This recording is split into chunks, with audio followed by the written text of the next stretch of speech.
What if it rained food? What if Earth was a cube? What if we had 9 lives? What if bits could fly? It's absurd. If money grew on trees, if we didn't have knees, if we walked through life slightly magnetical, it's absurd. Absurd Hypotheticals. Hello everybody and welcome to Absurd Hypotheticals, the show where we overthink dumb questions so you don't have to. I'm your host Marcus Lehner, and I'm joined here today by Chris Yee and Ben Storms. Say hi, guys. Hey, I'm Chris. Hey, I'm Ben. So today we are doing our second ever throwback episode where we go back in time, take some old questions that we did earlier in the show, and revisit them for, because we want to. Oftentimes because we didn't feel we did great the first time, or we have some new idea for that hypothetical. But it's kind of fun to revisit ones we've done before and try to explore new areas. Yeah, just in general, we think we've improved the way we do this show. So we want to try to bring that to old episodes too. Yeah, exactly. It's funny where I follow a couple of the podcasting forums, and one of the things I've heard from experts is don't ever tell anyone to listen to the first episode of your podcast. Yeah. Whenever I tell someone about our podcast, I have no idea which episode to tell them to listen to, because I don't want them to listen to the early ones. Yeah, so when I tell people, and here's a hot tip if you're trying to help us spread the show and telling your friends how cool it is, tell them to look at the last 10, 20 episodes and pick a topic that you think is interesting and listen to that one. Because, yeah, we've done this episode 124. We've had 123 episodes to get better at this since we started. So episode 1, if you listen to that, it's going to be a much lower quality podcast, and then your friends are going to listen to it, and they're going to be like, ugh, this podcast was very good, and they're never going to give you a second chance. You can't be like, oh, no, you got to listen to a new one. It's done. You've missed, the opportunity's gone. Yeah, whenever I tell my friends about the podcast, they're like, oh yeah, I'll listen from the beginning. I'm like, no, don't do that. Please don't do that. Never do that. Yeah.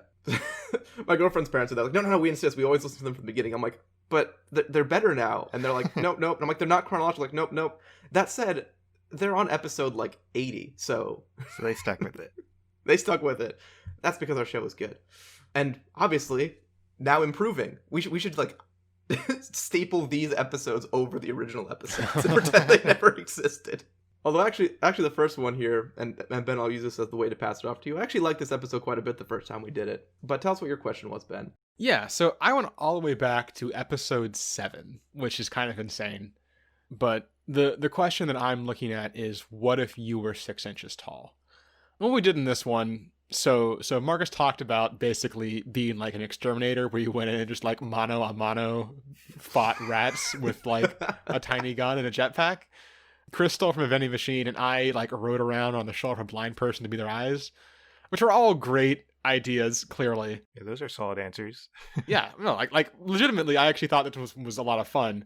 But there are 2 things that I wanted to address that we didn't in the episode. One is something that came up in the episode, which was right at the end, we started talking about if you would survive falling off a dresser, and we had 0 idea. We were oscillating between yes, you would, because ants are small and ants can, which, I mean, I guess logic, sure, whatever. And then obviously you wouldn't because you're a lot bigger than an ant. I don't know. But I wanted to actually figure that out because I feel like that's relevant information. And 2, we all came up with fun career choices, but none of us actually talked about, how just living as a 6-inch tall person would be. And I wanted to get to some of that as well, because I feel like there's definitely some stuff to think about there. So first off, let's start with the falling off a dresser part. So really all we care about here is how fast you're going when you hit the ground. As you know, it's not the fall that kills you, it's hitting the ground. So it's actually really easy to figure this out. Dressers are apparently about 30 inches tall, which is one of those things that I knew but always sounds wrong when I think about how tall 30 inches is and how tall a dresser is. But whatever. When you drop off, you're just going to be accelerated by gravity. That's 9.8 meters per second squared. Do calculation. You're going to fall for a little under half a second. You hit the ground at about 8.65 miles per hour, which sort of for comparison is about the speed that if you're running pretty fast at that speed. So it's not going to feel nice. It's basically going to be running into a wall at relatively full speed, but it's not going to kill you. I guess unless you land directly on your neck, but I think you should be able to avoid that, hopefully. Yeah, lots of things kill you if they happen directly to your neck. Right, that wouldn't exactly, otherwise. And just like sort of as proof of that, in another episode, I found a study from AAA that basically was looking into how dangerous getting struck by vehicles is for pedestrians. And sub 10 mile per hour collisions only had a fatality or severe injury like under 2% of the time. And a lot of that was in older people. So in that episode, you also use that information to compare it to falling. Yeah, exactly. That's why I used it originally. Yeah. So obviously that's not going to be perfect because you're much smaller and have like smaller bones. I feel like it's not going to map 100%, but likely you're not going to die or like seriously injure yourself falling off a dresser. So that's a relief because that could be a very big part of your life is, clambering on furniture. I did want to then figure out what your terminal velocity was just to make sure, like, I was pretty sure at that point that you couldn't just fall from whatever and be okay. But I wanted to check, and I conveniently, from another answer, calculated terminal velocity. So it was pretty easy to figure this out. And I won't go through the whole calculation. That was episode 103, which was 1-inch people, actually. I won't go through the whole calculation. If you want to know how, we sort of did that, you can go there. But basically, your terminal velocity would be a little over 60 miles per hour, which would 100% kill you. So you are not free to just jump off of things, sadly. But, I mean, it's better than being full size, I guess, for those purposes. So now that's out of the way, what is actually living as a 6-inch tall person like? And really my first question that I just want to figure out was, where do you actually live? Because I know we talked about this some in the original question. Just getting into a like normal building is going to be very, very hard for you. You cannot open a door. You are going to have a lot of trouble going upstairs. So you kind of need some more specialized housing, I guess. And I thought about, getting like a PO box or something and living in that, but there are going to be a lot of issues there. I feel like it doesn't meet zoning requirements. You're not going to have electricity or running water or anything. So I think your best option is going to be most likely subletting a portion of someone's regular sized house. Which, a question for you guys, if a 6-inch tall person came to you and said, hey, I need like 3 square feet of your home for my home. If I give you $50 a month, is that cool? Would you take them up on that? $50 a month? It depends a lot because, like, you can still, like, there's a slew of problems that roommates bring along. Not all of them are solved by them being tiny and in a corner. That's fair. I'd probably charge them more than $50 a month. All right, so I guess what's your point then? If you... At least a couple hundred. Couple hundred? You wouldn't it for like 100 or 150? I just don't want a roommate. That's fair. All right. Yeah, it would really depend, especially depends on how much they rely on you for stuff. Like if they're bugging you all the time. I mean, again, they are still another person, so that's all the person has. But assuming they have a, they're good people, and you can talk to them, and you can enjoy having that company. I have a nice one of those cube dressers, like one of those cube storage units, like 5x5, like a wall unit, and I could see renting out all 25 of those as different apartments. That would be cool. An apartment building in your apartment. That's amazing. Yeah. I love that idea. Nesting apartments. You just pay for your apartment by renting out a like cube thing. You charge them all like a 1/12 of your rent. Plus, they can go mano a mano on all the mice running around. So I guess here is a maybe some relevant information for Chris's point of view that what if I told you that it turns out that the standard scale for dollhouses is 1 to 12, which just happens to be the scale from a 6-inch person to a 6-foot person. That's convenient. It's very convenient. I was actually really happy when I found this out because I was looking for tiny furniture and I found out that dollhouse furniture is actually perfect. I did, by the way, while looking for tiny furniture, find 2 insane things. One, at this actual furniture and, decor company, I found they have what they call the miniature 5-drawer chest with slide, which is, it's too big for our 6-inch tall person. It's about 16 inches tall and 17 inches wide, but definitely like too small to actually do anything with. Their description, they say, perfect for organizing tiny objects or for a child to play grown-up, which, sure, whatever. This costs almost $13,000. I don't know why. I don't know how it could possibly cost that much. I mean, dollhouses get pretty intricate. But this isn't even dollhouse size. This is just like It's like gonna like sign your desk. I don't know. Like why Is it maybe luxury dollhouse size? Like if you have the means to just buy like crazy stuff, maybe you want to scale up your dollhouse a little bit because you can get cooler and finer details and have a more, I don't know, like easier to modify dollhouse. It's like maybe, bigger. I don't Like know. you just want to do a big dollhouse. Who knows? It's just weird because they have like actual size furniture that only costs like a couple $100 more. I'm very confused by this product. I don't know if they just put the wrong price on it. I don't know. I'm so confused. But it's just this tiny ass chest of drawers. I don't know. Whatever. Anyway, so I found that. I tried to share that because it was bonkers to me. But more importantly, in this 1/12 dollhouse scale, I found that you can buy an exact replica of Nixon's chair from the White House. Why? Just specifically Nixon's chair. So actually, that is actually not true. They also have George W. Bush, Ford, and JFK. Wait, so each president has a specific chair to them? I mean, I guess so. That's not that surprising. People had their own office chairs. Like, it's not that ridiculous. I guess. What do they do with the chair when their term is over? I'm not gonna lie, I did not Google that.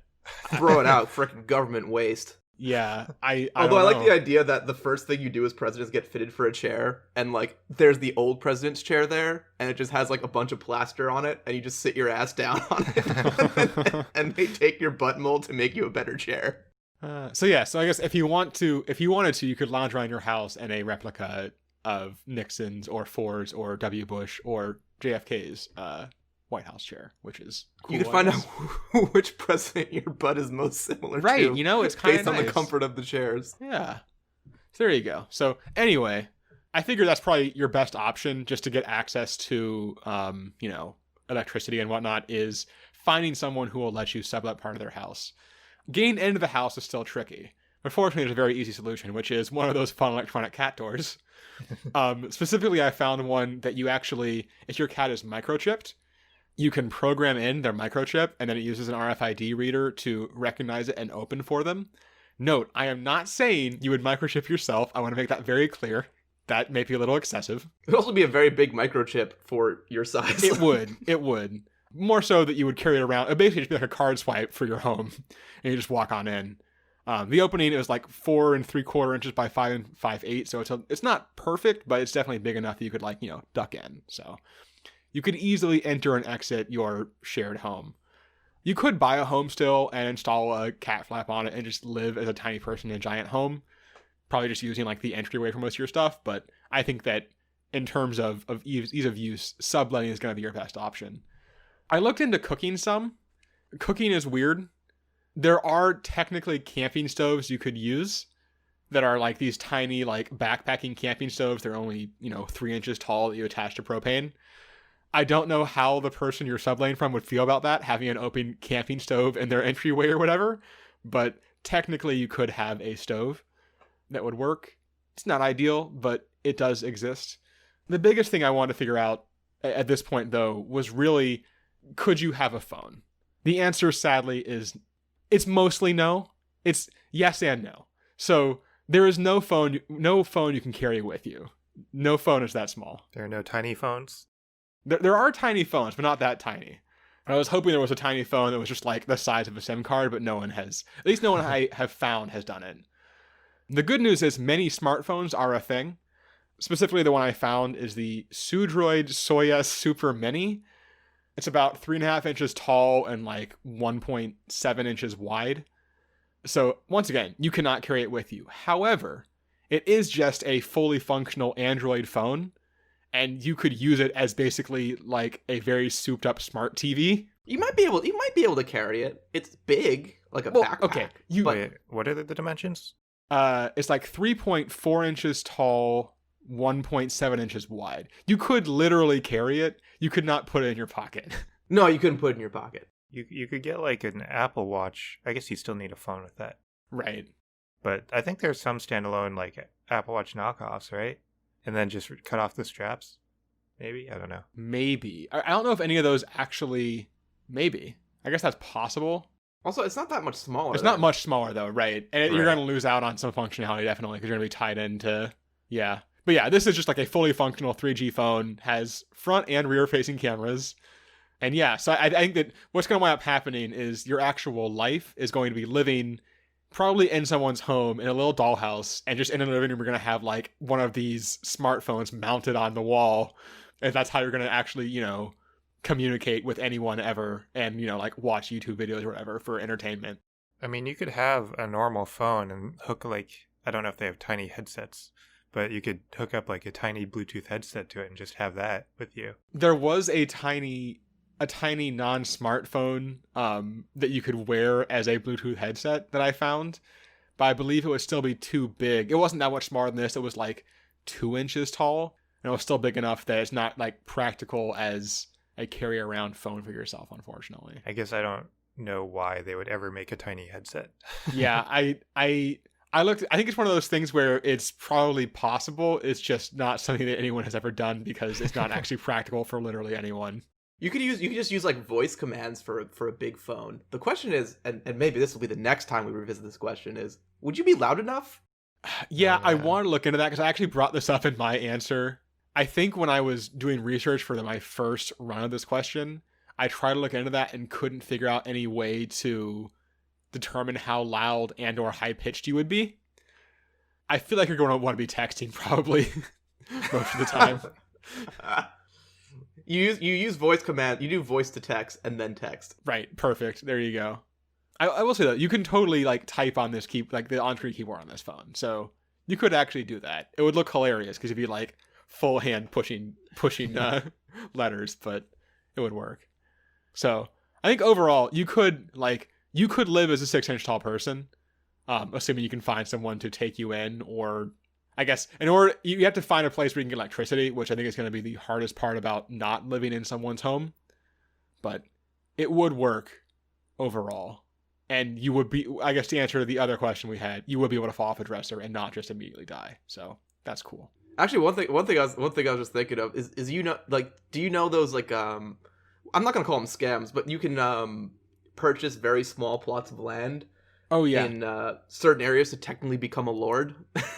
I looked into that some and I couldn't find, so because I had the same thought. I was trying to figure out like the smallest plot of land you could buy technically, and I couldn't find any that were actually like real, I guess.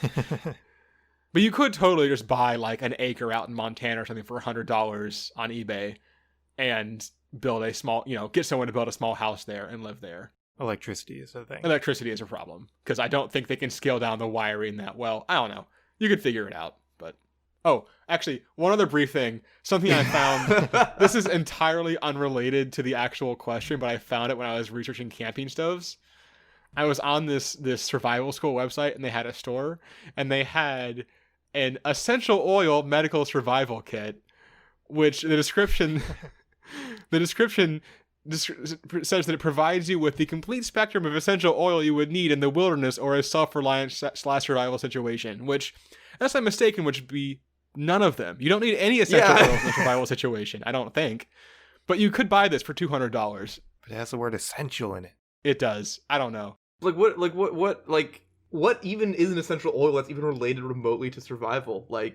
So apparently, I actually asked the same question. Apparently, one of the ones they said is you can put lavender oil on burns, which I thought was a really bad idea. But then I actually found scientific research that suggested that it could help burns heal faster, lavender essential oil. So maybe, man, I don't know. It still feels kind of bullshit, not gonna lie. But yeah, I do love the signs on on herbal medication and stuff like that, where it's just like, actually one of the 15 chemicals in lavender does actually impact that a little bit. But also, you should use real medicine. Right, yeah.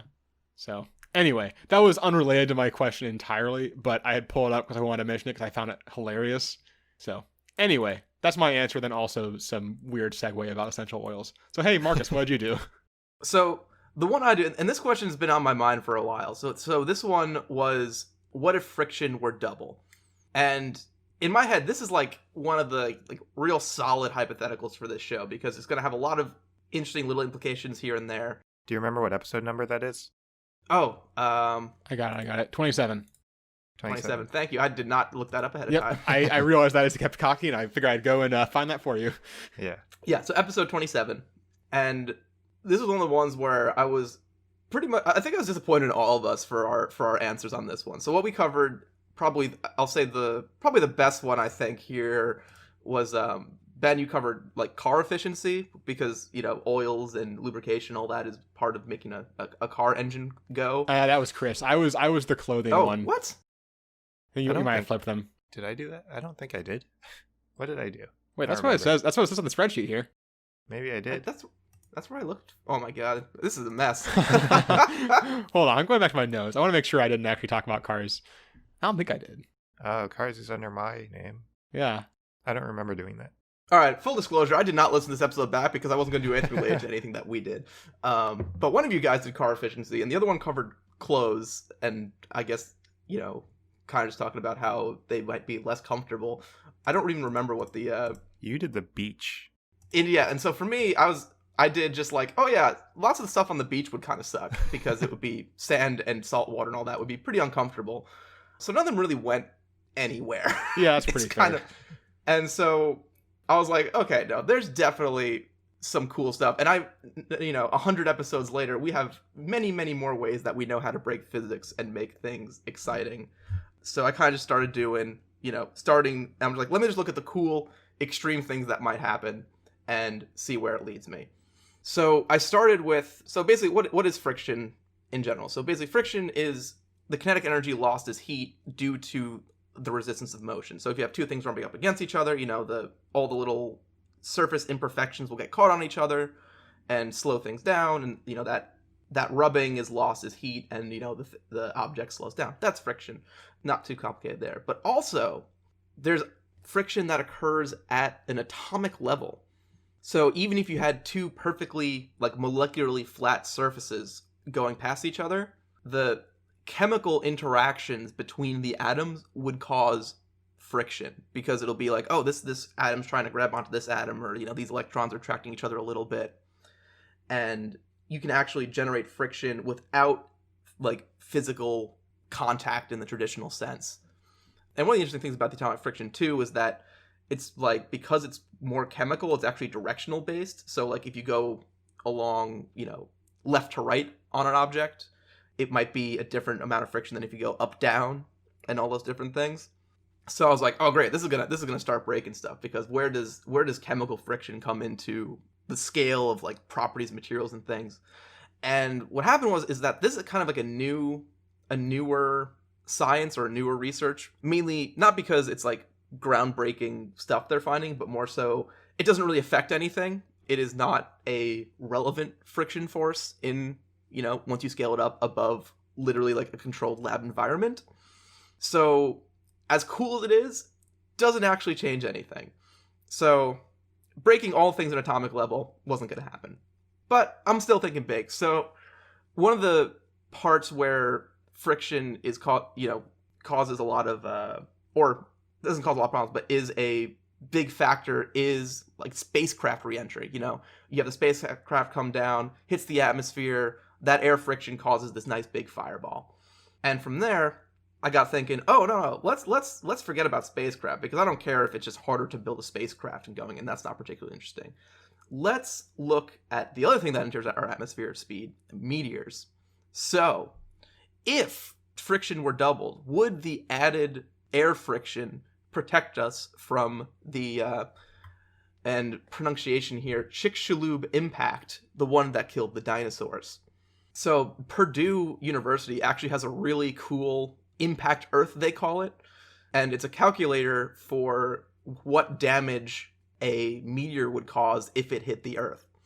And you can basically pick the size of the meteor, how fast it's going, what it's made out of, what angle it hits the Earth at, whether it hits the ocean or the land, and you get to pick your distance from the impact, and it'll tell you oh, at this location, you'll have been ejected along with the ground below you into space, or you'll have magnitude 8 earthquakes 500 kilometers away, and you can plug in different parameters for making the impacts here. And basically what I was doing is I was trying to scale the impact down based on the air friction, and after digging down for a while. Turns out, yes, a lot of meteor impacts are stopped by the air friction. Like, they burn up before they ever hit the ground. And it would give us a bigger barrier. But when you start talking about things that are, miles across, turns out air friction doesn't do shit. It is a negligible factor. So, you're trying to slow this thing down. The Chicxulub meteor hit the Earth at an estimated 20 kilometers a second, which is just thousands and thousands of miles per hour. I didn't do the conversion, but 20 kilometers a second. You're basically slowing it at like doubling the amount of air friction force that you're applying to the meteor as it hits us. It's not making literally any difference. Like, you might as well just throw out that calculation. So again, doesn't save the dinosaurs. Very sad. But it did lead me to look at just friction in the air in general. So we have, our planet has wind and air blowing all around, and friction is the dissipation. It's all that energy is going to be dissipated as heat at a higher rate because of double friction. So would our planet heat up from the wind blowing, just like the natural wind blowing around and hitting things, and all this extra friction is going to just generate more energy? So basically, the amount of energy in our atmosphere is 240 watts per meter squared. And so to kind of put that in perspective, the main source of energy to the Earth is from the sun, and that's 340. So basically, 340 hits the planet, about 70 it's reflected, 240 gets trapped, either absorbed by the surface, which then gets emitted into the air and kind of just like lives around in the atmosphere to keep us at our, our little warm temperature.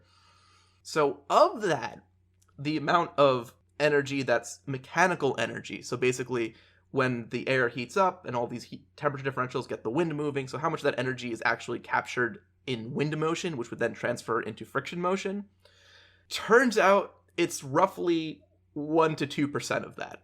So 98% of the energy is just heat, and only a small fraction of that is actually motion of the air.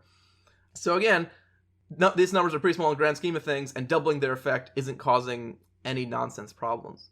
But it did pull me into one little interesting area where this kinetic energy has to be dissipated somehow, otherwise the wind would keep speeding up, because the energy's not going anywhere. And it was originally thought that it's basically mostly dissipated just by turbulence. So, the air just swirls around, rubs against each other, and just that natural friction would slow it down. But it turns out that a equal or greater impact on that is actually the friction caused by rainfall. So just rain falling through the air actually slows down the wind just as much as the wind naturally petering out on its own, which I thought was pretty cool. Again, no direct implications from that, but it did get me thinking about rainfall. And interesting, I also talked about terminal velocity here, Ben, because one of the implications of double friction is that it will directly impact an object's terminal velocity. So terminal velocity is basically the point where the friction of the wind you're going through, the drag force, is equal to the acceleration from gravity. So it kind of evens out. So the force pulling you down is equal to the wind pushing back up on you. And as you speed up, you get more and more drag because you're pushing more and more air, and eventually they even out at your terminal velocity. So what's cool about this with rain is that one of the methods in which raindrops get bigger, outside of just when they form generally, is that they'll collide with other raindrops as they fall. Like, so if you ever see like a raindrop, going down your windshield in the car, it'll bump into another one, and they jump together into one bigger raindrop. So if you slow them all down with this air friction, because you're now reducing their terminal velocity, so the rain is going slower, it's got more like gentler rainfall, it's going to give them even more time and opportunity to coalesce into bigger raindrops. And so I was like, cool, we're going to have giant rain. And then doing some more digging out to try to figure out how much that was, there's a couple mitigating factors. So the first problem is that it might not be that much slower, because as the raindrops form together to make bigger raindrops, those bigger raindrops have a higher terminal velocity. So the bigger the more massive an object is, the higher the terminal velocity is. So because you're going to have more mass per your surface area as objects increase in size. So the rain's going to start falling faster, so you may not actually have much more time to collect rain. It's not like everything is slowed down to the snail's pace. You'll have bigger drops, but they'll be falling faster then again. until they're falling about the same speed. And then the other limiting factor on drop size is that, and this was actually just interesting to read about from I'm going to say a nerdy standpoint, because I don't think it's that interesting on its own right, but there was a lot of debate on why raindrop sizes are what they are. And there's a lot of debate between whether it's raindrops colliding, or whether it's how they form, or if there's just some other complex mechanisms that nobody could figure out. And one of the leading theories now about why the raindrops are distributed generally evenly as they are now is that when a raindrop falls and starts getting bigger, eventually what happens is the air pressure will cause it to kind of parachute, and so the drop starts to get, the bottom becomes flat, it starts to get bigger and bigger and bigger until eventually it the wind pushes it through the middle and makes it like a donut, and it pops back into smaller raindrops. Yeah, I knew that raindrops didn't have that stereotypical teardrop shape to them like we think they do. Yeah, that's the thing too. Yeah, they're basically basically hockey pucks, where the bottom is flat and the top is a little bit rounded, because there's a negative pressure on top of the raindrop due to the aerodynamics. So the top gets pulled back a little bit to make it round, and the bottom is flat because it's all getting pushed up. So there's a point where the aerodynamics, regardless of the friction and air size, is going to cause the raindrops to burst off into smaller ones anyway. So conclusion here: if friction was doubled, nothing really changes, and raindrops maybe get a little bigger. So yeah, this one was tricky. It was. I think the issue is that we only doubled it.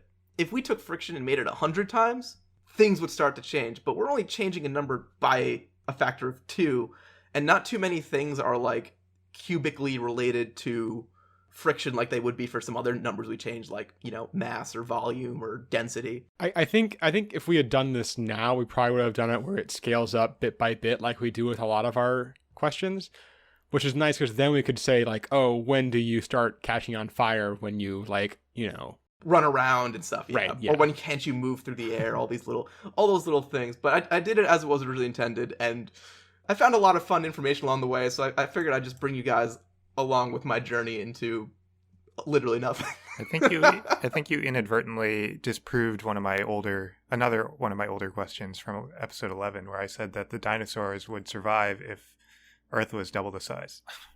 I think you disproved that. I was getting deja vu on saving the planet from a meteor impact. I'm like, I didn't do it, but I can't remember when we would have done it otherwise. And I thought what had happened is I had pitched it to you when we did this question back when, and then you ended up doing whether you did the car or the closed one, who knows? No, it's for a completely different episode. But yeah, like I said, we're improving. We now know that doesn't work because space rocks are fast. Chris, which one did you cover? So the question that I returned to was, what if Earth's surface was smooth? It's from episode 63. It's actually one of our later episodes, but I thought it's fitting for our throwback question, just because this was, especially my answer to this question, was one of the bigger mistakes that we've made on the show, or that I've made on the show. So just to kind of summarize the question my answer that I did for this question. So I covered rain and water, and no, I covered rain and water just now, Chris. Yeah, I know. You guys stealing my answers, I think, or we're just becoming a hive mind because I somehow did something that's in Ben's answer and in your answer. It's actually kind of a good thing that I went after you, I think. You'll see why. But yeah, so I mainly looked at rain and water and runoff, how runoff works, because if the Earth is smooth, then you don't necessarily have runoff. And then I ended up looking at impermeable surfaces, specifically granite, and I looked at if there was a really big area of granite that was completely smooth and it's impermeable, what happens to the rain when it falls onto the granite. And my endpoint for that was that all the water drops would group up and form into one giant drop, and you'd have a wall of water in front of you. That's wrong. Yeah. I think it was actually pretty immediately after that I realized it was wrong, but I never had a chance to talk. I think we did talk about it in one of the behind the scenes. Yeah, we talked about behind the scenes, and I think that, and unless you're about to just get into it, but I think it was a scaling problem of surface tension. Yeah. So I actually based that theory off of the property of contact angle. So contact angle is the interaction between liquid and the solid. So it depends on what materials you have, but like for water on granite, it has a very specific contact angle where like the edge of the drop is at a certain angle. And that's supposed to be maintained no matter how big the drop is. And that's based on another property called wettability for the granite. And that's all constant because it's all the same material. So that is still true. The contact angle remains the same, but I scaled it up incorrectly. So it won't be a giant drop. What will actually happen is the gravity will actually overcome the surface tension part of the drop, and it'll flatten it out, and you'll have basically just a shallow puddle, and then the edges of the puddle will have that contact angle maintained. So that's what will actually happen. That's boring though, and I wanted to try to make this giant water drop thing work. Didn't necessarily want to correct my fact. I wanted to force my fact to be correct. I found the fun thing, so I'm just going to change the question until it suits me. Yeah. So what can I do to achieve this? First, I looked into what actually causes the drop to flatten out. So it is gravity, and there's a property of a water drop that's called capillary length, which is basically the relationship between surface tension and gravity. So a drop with a radius smaller than the capillary length is considered a microdrop, which means that surface tension, the shape of the drop is governed by the surface tension, and it becomes like a dome shape. If the radius of the drop is larger than the capillary length, then it's considered a macrodrop, and that means that the gravity will dominate the surface tension, it'll flatten it out. It won't be a dome shape. Macro drop is a really good DJ name. True. So the capillary length of water is 2.7 millimeters. So that's the biggest sized dome drop that you can have. It's 2.7 millimeters. You're not going to get a giant drop. So I'm like, okay, I need to increase the capillary length of water in order to get my giant drop. What are the factors that affect capillary length? There are two. I mean, obviously there's gravity and surface tension. So obviously one way I can increase the capillary length is to reduce the gravity. So, I mean, we've done that on the show before. We've reduced gravity. If we have reduced gravity, we can have a giant drop. Or if we like put it on a different planet or something, if we put it on the moon, we can have a bigger drop. But that's not really what this question is. This question is, what if the Earth was smooth, which means that our giant drop has to be on Earth with Earth's gravity. So we can't change gravity, which means that we have to change surface tension. So what exactly is surface tension? So what causes surface tension is, it's basically depends on two things, cohesion and adhesion. So if you're looking at water, like inside a drop, each water molecule is surrounded by a bunch of other water molecules, and they're all attracted to each other. And that's cohesion because it's like the same material molecule is attracted to another of the same material. That's cohesion. God, my brain is like really, really waiting for like the high school teacher in a mock device to tell me the difference between adhesion and cohesion. Well, the difference is basically just adhesion is between two dissimilar materials, whereas cohesion is two similar materials. So cohesion is happening inside the water drop, and it's all equal in all directions, so it nets zero. But at the surface of the drop, it doesn't net zero because you have the air, and the interaction between the water molecule and the air is adhesion.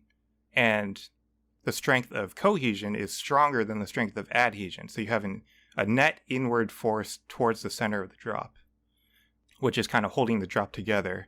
And then you also have a tension force that's parallel to the surface of the drop due to the cohesion between the molecules next to it. So surface tension is kind of a combination of those two forces, the inward force and the tension force. And that's what surface tension is. So the surface tension of water specifically is 72.8 millinewtons per meter at 20 degrees Celsius. And that's actually like one of the water has one of the higher surface tensions of all liquids. It's not the highest, but it's up there. And there's a reason for that. So a water molecule is H2O, so there's two hydrogen atoms and one oxygen atom. And because of that, it can form 4 hydrogen bonds between 4 separate water molecules next to it. So the 2 hydrogen atoms form a hydrogen bond with 2 separate oxygen atoms of different water molecules. And then the oxygen atom forms 2 hydrogen bonds between 2 other water molecules. It's a lot easier to explain it if I had like a diagram, but I don't. Yeah, they kind of just like stack on top of each other, where like the O goes between 2 other H's from 2 other ones, and then on top of that is another 2 H's. Like kind of alternates between 2 H's and an O. Yeah. But also in probably a 3D complicated lattice that is much harder to explain on a podcast. Right, yeah. But basically the end result is just it has 4 hydrogen bonds, and hydrogen bonds are actually pretty strong. And that's why it has a pretty high surface tension. So I'm like, okay, so surface tension is due to this chemical bond between the hydrogen atom and the oxygen atom, which means that we need to increase that somehow. So I looked into what the relationship between the strength of a chemical bond is. And the strength of a chemical bond is expressed in Coulomb's law. So it expresses electrostatic force as a relationship between the charge of 2 ions and the distance between those 2 ions. So if we want to increase the strength of the chemical bond, that means we have to change one of these things. But if we change the charge of the ions or like the distance between them, that means we're changing the atoms, or we're changing the molecules, which means that it's not really necessarily a water molecule anymore. And I want to make a giant water drop, so it needs to be water. But another thing that's in this Coulomb's law is a thing called Coulomb's constant. So it's just a constant that people use when they're talking about like electricity and stuff. And Coulomb's constant is 8.988 times 10 to the 9 Newton meters squared per Coulomb squared. And it's just a constant that you multiply the charge of the ions in the distance by to get the number. My mental image of you right now is just like surrounded by science textbooks of different subjects, being like, and then Coulomb's law, and like flipping over the next book is over here. I mean, that's basically what my research was. I was like, kept on going deeper and deeper and deeper until I got to where I wanted to get to. I'm absolutely here for it. I think in order to achieve our giant water drop, this is what we're going to change. We're going to change the Coulomb constant, just arbitrarily. I guess basically my hypothetical is, what if Coulomb's constant increased? And that will get our giant water drop. So I defined our giant water drop as, I kind of had to pick a size. I just chose to make it person-sized because that seems like a decent benchmark, I guess. Which means that the capillary length of our drop would have to be 6 feet. And that means that we need our surface tension to be 32,671 newtons per meter. That's compared to our 72.8 millinewtons per meter. So that means our new surface tension is 448,000 times stronger than normal. Now, the relationship between surface tension and the Coulomb constant is linear. So that means that our new Coulomb constant will also be 448,000 times larger. I'm sure that won't cause any problems anywhere else. Yeah. So now that means that we can achieve our giant water drop now. But this also, obviously, this is like for all chemical bonds, so it applies to other stuff too. Does it just make all chemicals unbreakable? Like, well, I didn't really focus on everything. I focused more on like where this water drop originated from, which was raindrops, which you already covered raindrops a little bit. But the fact that our Coulomb constant is bigger now and that our surface tension is bigger, it means that our raindrops will also be bigger. So I guess I fixed your problem. Yeah, you got me to bigger raindrops, definitely. The thing is, there's also a linear relationship between the Coulomb constant and the strength of electric fields, which makes sense because like the chemical bond is based on electrical interactions. But that means that electrical fields will also get 448,000 times stronger. So since we're talking about rain, I want to see if this affects lightning. Oh, pop up the next textbook. Yeah. So I looked at what causes lightning. And I think we've covered this on the show before, but I'll just briefly go it over again. So what causes lightning is there's ice and hail particles that collide with each other in a storm cloud. And this causes the cloud to be positively charged on the top of the cloud and negatively charged on the bottom of the cloud. And this creates an electric field within the cloud. Now, on Earth's surface, below the cloud, it becomes positively charged. And then in between the Earth's surface and the cloud, the atmosphere acts as an insulator between the two. And then a charge builds up in the cloud until eventually the charge overcomes the insulating effects of the atmosphere, and lightning strikes, hits the Earth's surface, and temporarily equalizes the difference in charges. So that's what causes lightning. Now, with our stronger electric fields, I don't think we're necessarily going to have more powerful lightning, because when lightning strikes, it's because it's overcoming the insulating effects of the atmosphere, and the atmosphere still has the same insulating effects. But what will happen is that the charge of the clouds it'll charge more quickly, which I guess results in more lightning strikes happening more often. So we're going to have a lot more lightning strikes. We're going to have 448,000 times more lightning strikes, which is a lot. So right now we have 240,000 lightning strikes per year around the world. With our new Coulomb constant, we're going to have 100 billion lightning strikes per year, or 3,000 lightning strikes per second. Great. Yeah, it's a lot. It's not going to be spread out around the world because we don't have like a constant thunderstorm around the entire world. It's concentrated to just where there are thunderstorms. So whenever you have a lightning or like a thunderstorm or like rain or whatever, you're going to have giant raindrops, and you're going to have crazy frequent lightning all over the place. And you're just going to have these like mega storms, and that will be fun. And I'm sure a bunch of other stuff will change too, because we're changing chemistry and chemical bonds, but I focus on the storm stuff. Yeah, I think if you increase the strength of all molecular bonds by 500,000 times, I think it'd just be, everything would just be one big molecule. Like, it just would be would the whole universe just be a black hole? Because it would be dense, it would be so dense, and then everything would just come together and nothing would leave, and then it would just go into... I don't know if it would necessarily be dense. It would be stronger, though. Oh, I guess because it wouldn't actually... It wouldn't bond with things it hold the wouldn't normally molecules bond with. Yeah. It would be impossible to write out any chemicals, because you'd be like, all right, H35,612, oh... But you would have a giant drop, which is my main goal. I corrected my mistake. So now I'm actually correct in episode 63. Yes, by mathing it out until you hit a constant that you're just like, fuck this one. You got there. All right. And with that, we'll count that as fixed and move on to our Would You Rather question.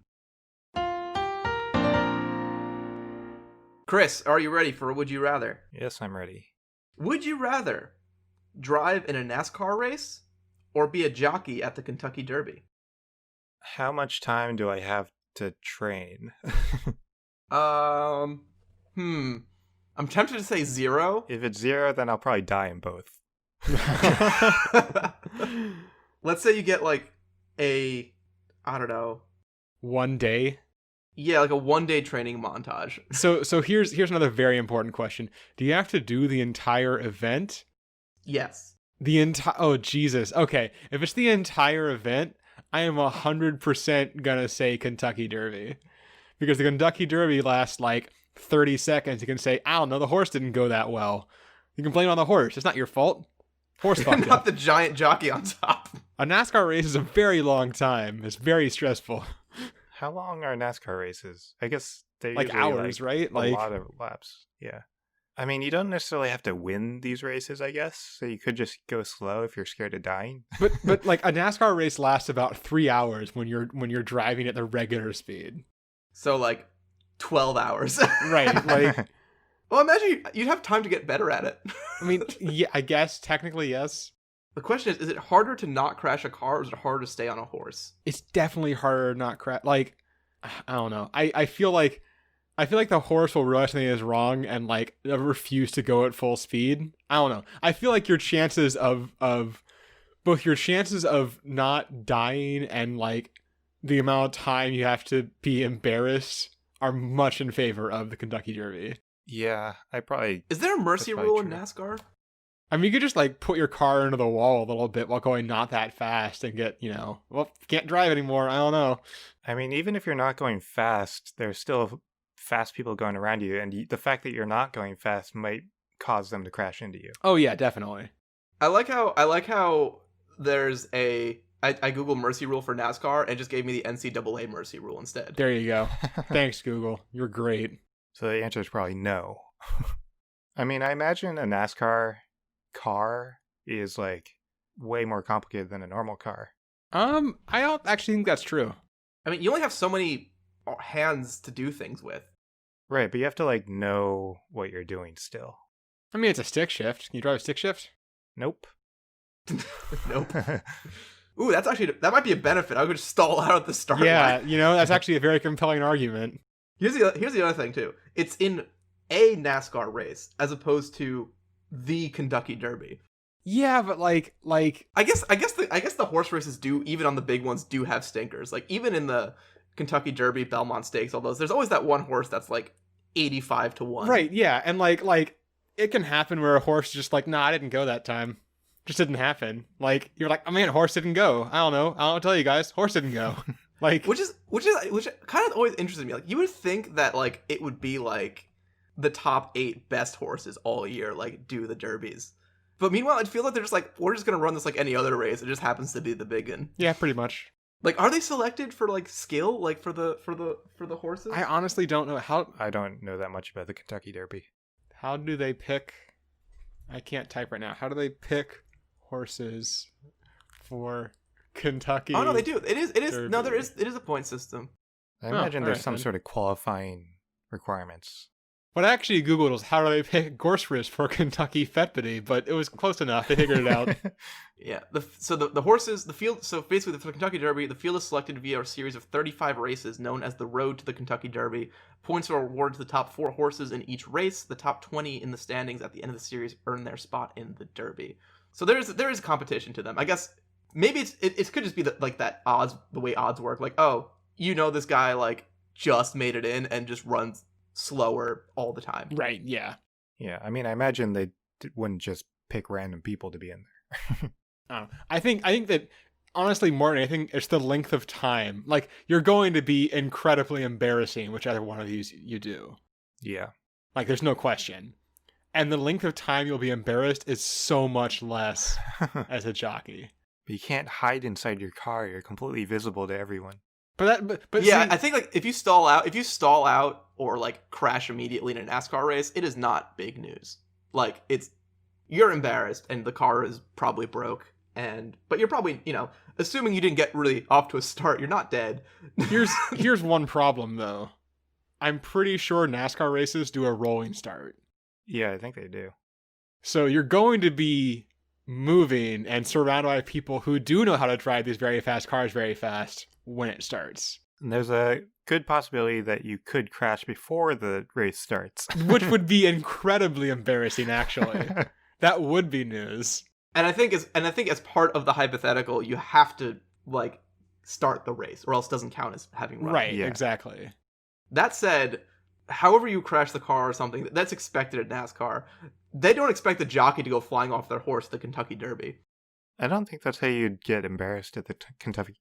I think you just go slow at the Kentucky Derby, and that's how you get embarrassed. I think the chances of you actually falling off the horse are kind of low. You know what? The more I think about it, the more likely you could get bucked off a horse. But once again, I think that's not that big a deal. Like, comparatively. I don't know. You will be on SportsCenter. You're going to get replayed. You'll probably be a GIF. It's not ideal. Yeah. It could also just be a gif of just like, none of us are particularly short, so, all the 5'1" jockeys, and then just like you very clearly with your dopey horse, Right, like, yeah. twice the size of the competition. It is a lot more memeable than NASCAR. Because It you actually is. see you, and it actually is kind of goofy being able to see you. Whereas in NASCAR, you're just in your car and you can't see you. I guess there's less risk of death on the horse, but also a much higher risk of lasting notoriety. Mm-hmm. Yeah, that's probably accurate. Based on that, I think I know what I'm picking and what Marcus is picking. All right, Chris, what are you picking? So I'm picking the horse or Kentucky Derby because less chance of dying. I don't want to die. All right, Marcus, what are you picking?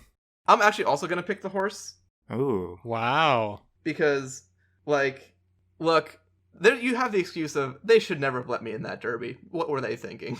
Right. I I wouldn't be embarrassed like long term about my inability to ride a racehorse because I had one day of training and just went for it. Plus, like, I think I'd rather spend my day hanging out with like horses that would be cool. I don't care that much about cars. I'd rather spend that day at the highest level of horse racing than car racing. I'm also going to pick horses because I feel like agreeing to drive in an actual NASCAR race is suicide. Yeah. Even for a brief period of time. So, Well, there you have it. If you want to support Ben's entry into the Kentucky Derby, we are fundraising via what? our Patreon. So if we get sufficient funding through our Patreon, we are going to be purchasing a thoroughbred racehorse, entering it into the road to the Kentucky Derby, getting it qualified up into the final race, and last minute, one day before, letting Ben know that it is going to be his job to hop on that horse and go around the ring. So if you want to donate to that cause, www.patreon.com/absurdhypotheticals. And click on that Become a Patron button. It is only $1 a month, but, you know, racehorses are incredibly expensive. So if you want to increase that donation to, say, 100,000 or 150,000, then we might get to a point where we can start buying some of these horses. But that is entirely up to you. You know, give to your means. You still get the bonus episodes with just $1. Yeah, you still get the bonus episodes for just $1 or $100,000. But if you really want to see Ben on that horse, 100,000 is the way to go. And that's a monthly donation, so, you know, it'll be end of the year, we might already be going somewhere. So there's that. But in any case, you can join us next week where we answer the following question. For Christmas time, guys, get excited. The kringliest day of the year. And the question is, what if every house was a gingerbread house?